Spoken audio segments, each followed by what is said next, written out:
talked about this a lot, and that is tokenized assets are intersecting with politics in a very big way. Today's episode is going to break down all of that and what it might mean for the crypto markets, but more importantly, how all of this aligns in the political landscape. It's going to be a big one. You don't want to miss it. My name is Paul Barron. Welcome back into Tech Path.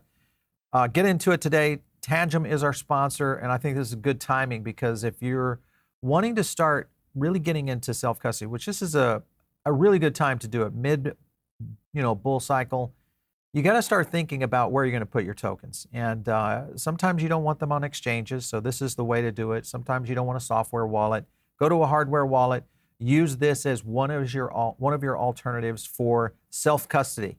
And this is the first thing, if you're in crypto brand new, get into it right now. It's very easy. Just click on Get Tangem, get the card. You can set it up, get the 3-card set. You can set it up real easy with the app on the phone, whether you're Android or iOS. It works great.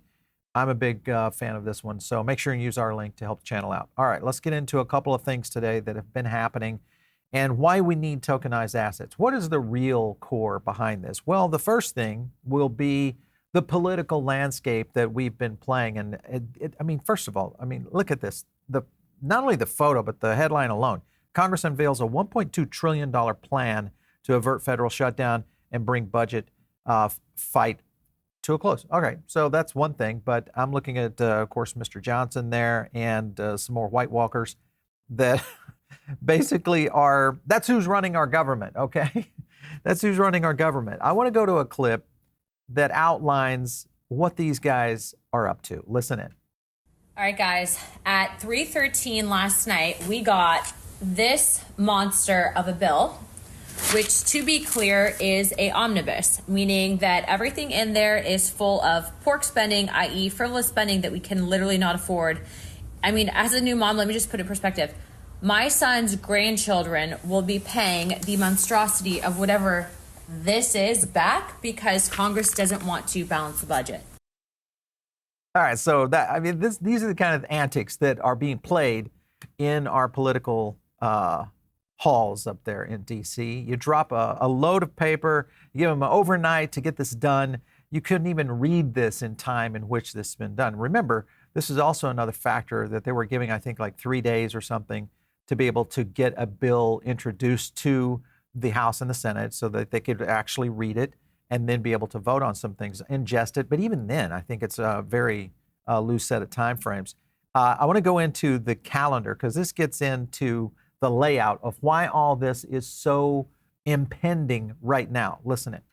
Let me take you through the calendar of where we are. Now, here's the situation. House Republicans have an internal pledge where any bill, they should get 3 days to read the bills. 1, 2, 3, you count that. Clearly, there's not enough time to read a giant bill and pass it by Saturday. So what we have is a situation where House Republicans are preparing to waive their own internal rule to pass this by suspending the rule. And the hope is that this will be voted on in the House on Friday, quickly run across the other side of the Capitol, and then the Senate would then pass it.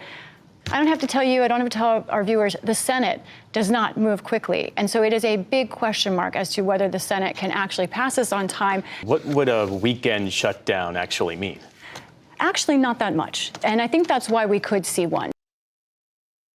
So a couple of things happening here. First of all, you look at the congressional calendar right here. I'm going to zoom in on this. I'm looking in March. Let's go in and look at that. This is where we are right now. Okay, so there's the last basic date that they're in session today, the 22nd, as we're recording this. And then they get to go on, their nice little paid spring break. I love to get on spring break like that. Instead of, like running the country. Yeah, okay. Well, I'm looking at this and I think, all right, first of all, how do they get this across to the Senate so quickly to get the Senate to even vote on this and be able to pull this off before? I'm kind of in agreement. Most likely we could see a shutdown. But the bigger picture here is how fast they're trying to cram this through. And why are they trying to cram this through so quickly? There's another clip here that gets into a little bit about what all this is really for, the $1.2 trillion. Listen in. This includes money for the Pentagon, DHS, Homeland Security, HHS, Labor, Treasury, the White House, very big parts of our government. What does that mean? Basically, defense is going to get a small increase over last year. All the non-defense agencies are staying about the same. So I like that small increase for defense. We'll show that in a second. In fact, it's mostly defense spending, and that is a bigger problem because it's mostly going to be going over to the Pentagon. And when you look at the Pentagon right now, remember, these guys are great at doing audits. They're probably the best audit company out there of our political arrangement. They've been able to fail 6 straight audits.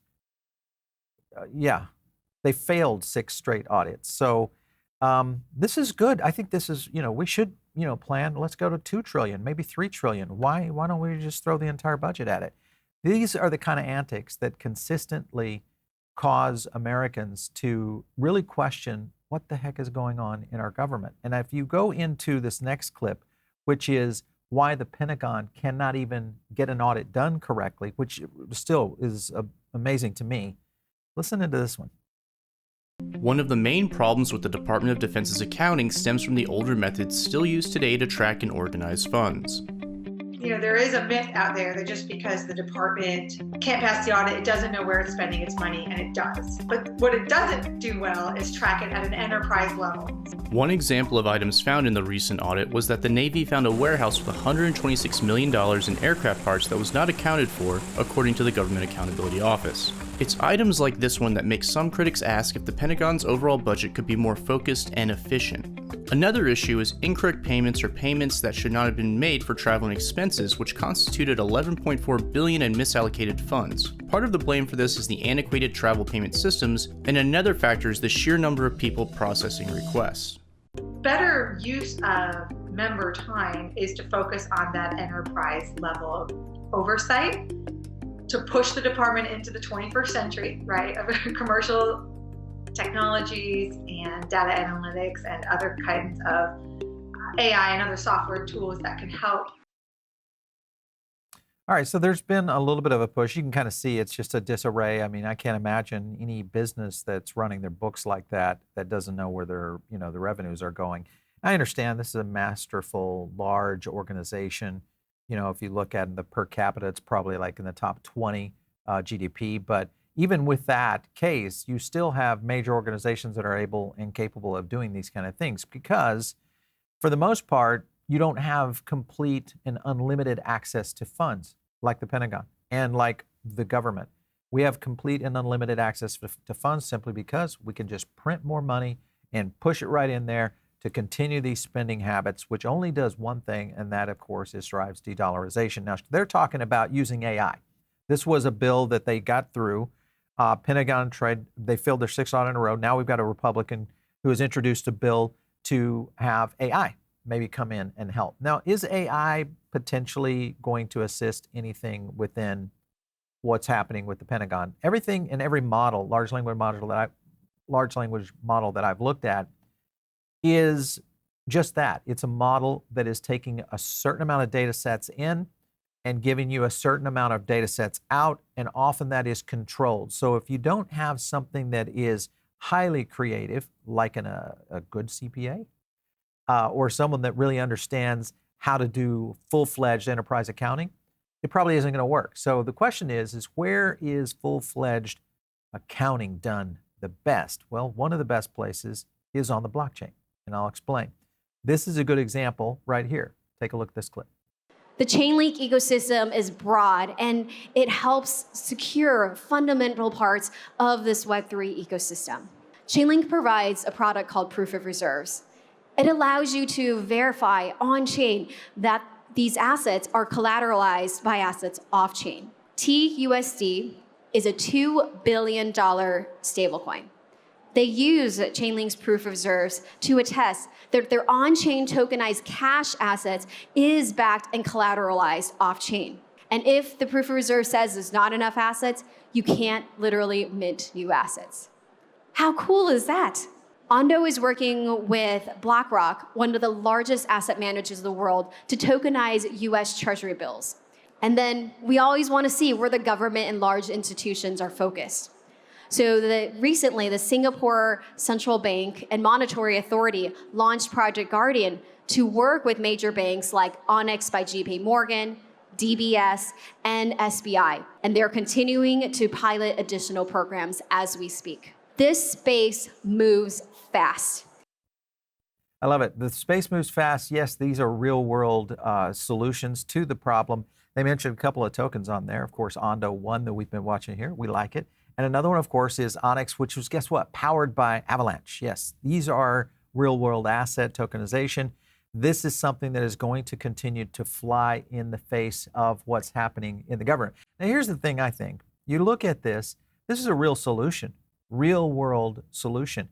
The only problem is it's super transparent. And I'm not sure that the Pentagon would want to be too transparent here. So I'm not totally stoked on the fact that they could do this, but the fact that it can be done, well, the solution is there now. I want to go to another clip. This is talking about Citi Bank that's going into a little bit more of the use case for Chainlink. Listen in. My name's Ryan Rugg. I'm head of digital assets for Citi's TTS business. We rolled out a platform called Citi Token Services, and the other solution is Citi Token Services for Trade. One of the key clients we're working with is Maersk. The trade business is very paper-ridden, has a lot of inefficiencies. So what we're doing for Maersk is pre-funding smart contracts with tokens.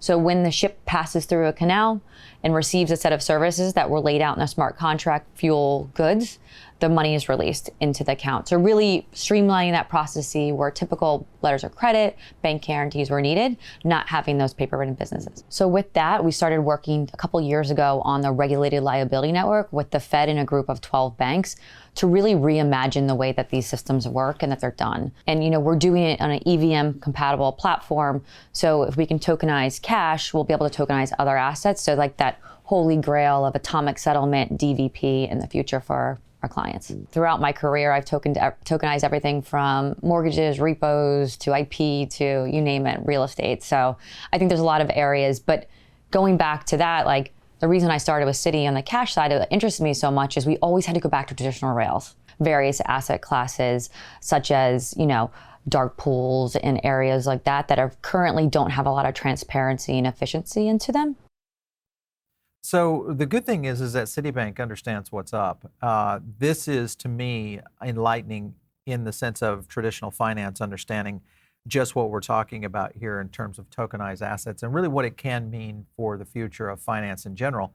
But more importantly, the potential of really running organizations much more efficiently. So all of this is good for crypto. All of this is good for projects like Chainlink, PYTH, many others that we've talked about here on the show before. And there's a handful of other projects that I think they're going to start flowing into this that are, again, real utility. And that's the thing that, to me, spreads this bull run so differently than the last couple of bull runs because of the utility and use case architecture that is now in play. I want to go to another clip here. This is the LMAX CEO talking a little bit about tokenized assets versus Bitcoin. Listen into this one. I think it's important to look at the big picture. And Bitcoin's up 47% year to date. Yeah, you should expect most crypto prices to go north from here. And I think, obviously Ethereum and Solana will follow. How do you think that can be achieved? What you're seeing with the ETF is just one signpost in what I believe is the fourth or fifth industrial revolution. Greater minds than me have talked about the tokenization of capital markets. This is the first step. Crypto is just the proof of concept. You're going to see tokenization of a lot of TradFi assets. One, institutions really buying the asset class or accepting for the first time in history that they're storing digital assets or digital property. That's never happened before. Predictions that we have from all the research houses out there is that the tokenized economy is going to be $20 trillion by 2030. Even that's not so much. That's 10% of all the TradFi assets that exist today. I think over time, as all the institutions become more comfortable with the behavior of the asset class, you're going to see people getting closer to the asset itself and owning the core asset, which is Bitcoin or Ethereum or Solana. Ethereum's the utility, the oil of the crypto market. So interesting. Even the difference in the price action this year, I'd say Bitcoin up 47%, Ethereum only up 37%. That difference is probably because of the ETF approval. Ethereum and Solana aren't yet at their all-time highs, which still date back to November 2021. So I just think the ETF approval, which will happen, I can't predict if it's going to happen. I'm not in the United States. I can't predict if it's going to happen in Q2 or Q3. But I think it's inevitable that it will be approved. And the names you mentioned, they're not in the business of applying and being rejected too often. So he's kind of in the same camp we are. We think that the ETH ETF will make its way through, but he's more in the camp of this digital revolution. And we are potentially in the fourth phase of that. And what we've seen in traditional finance and how it's worked with Web 2, what that is going to do now, I think, from a tokenized application of pretty much everything. He talked about it, 20 trillion, a very small percentage of what we're going to see in the overall global markets. This is going to be so big. And you guys are, if you're watching our show, you're probably catching this so early, unless you're watching it 3 or 4 years from today, going, man, had I not just invested in some of these tokenized securities, whether it's Ethereum or you look at some of these other projects out there that fall into that, you're going to kill yourself. But like the video right now, it does help us. All right, let's get into another clip here. Same CEO talking a little bit more around Dencun. Now remember, Dencun was it's the upgrade that was really trying to help L2s get to lower gas and get to where we really need, which is micropayments. Listen in. Sticking with Ethereum, the network just finalized its latest big upgrade, Dencun, last week. Did you see a change since that upgrade went live? The transaction costs are now a fraction of what they were just a week ago. So that is hugely positive for Ethereum and the Ethereum ecosystem and all ERC20 tokens. I mean, whilst we could talk about sort of DeFi and distributed finance, it was actually quite expensive. It was becoming quite expensive. Gas fees were expensive to transact on those decentralized apps. Now on the layer 2s, it's becoming, single-digit cents on the dollar rather than double-digit or sometimes over $1 per transaction. So I think that's going to help the growth. If you like, all I've ever done in 30 years in capital markets is try and increase market access. So, 7-8 billion people in the world who are financially enabled, providing those people market access to trade even fractional amounts of an asset. So we don't have to have these minimum sizes of trade anymore. So I think that's really the empowerment that comes through Ethereum, ERC20, but likewise with Solana, which is probably the fastest blockchain right now in terms of transactions per second. Yeah, and I think you have to kind of look at the consideration of this. Remember, Dencun happened, but at the same time, we didn't see a big move on ETH, and not a lot of the layer 2s have completely implemented the new architecture, to really reduce gas fees. What happened was you had a little bit of a flip in terms of transactions moving into Solana, which caused slowdowns and congestion. That's something that I think a lot of people did not anticipate. That's also why we saw Solana run up to $200. And there's a lot happening here that I think, one is that it's good to see CEOs that are running funds and trading exchanges like this one really understand the basis of what's under the hood and what the future is. Here's LMAX Digital right here, built on proven, trusted LMAX Group trading tech and infrastructure. I want to go into the digital platforms and projects that they're holding and looking at right there, Litecoin, XRP, Solana, and guess what? PYTH and Link. So Chainlink and PYTH. Remember, if you're kind of going the two routes, if you're hedging one, PYTH is kind of the new up-and-coming Chainlink out there. So, right, it's a Solana-based token. So that's something. Those are the two that we hold both those. I like both those projects. We talked about them quite a bit. These two, I think, are under the hood right now in a position to explode in terms of value. So there's a lot, really, I think, that is coming on very, very fast, because guess what? The financial markets are waking up to this. It's going to be a big deal. Let's go to another clip. This is Citi Bank talking a little bit further about really what the future holds. Listen in. Our grandparents, or we deal with money to future generations. Like a great example is my daughter. She's very motivated by roadblocks and V-Bucks, like dollars. So, I offer her $10 to do a chore, and the answer is no. because she can't convert it into her like Roblox money. But offering her that, it's completely changed her motivation. So it'll be really interesting to see how these new generations like evolve over time and their thought on like how they use money. But I also think as we kind of move even more into the digital frontier, that need for that infrastructure is going to be so key.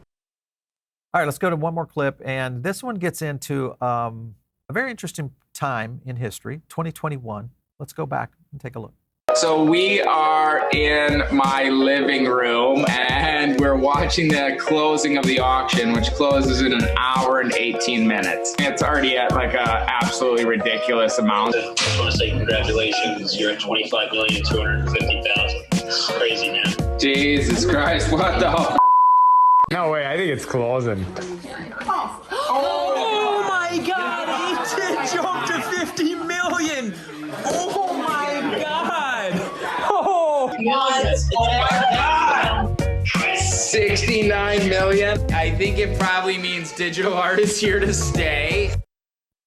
All right, so digital art, right there you go. That was Beeple back in 2021. And this is the future, people. If you're not subscribed to our channel right now, this is a rocket ship waiting to happen. I think it's just a matter of time. We are still at the very beginning of all of this. And as you can see, you know, it's an interesting aspect because we were talking about, you know, with the Citi Bank lady, she was talking further about how young people are exchanging for goods and services and they want, you know, the Robux as in lieu of fiat, which I don't blame them.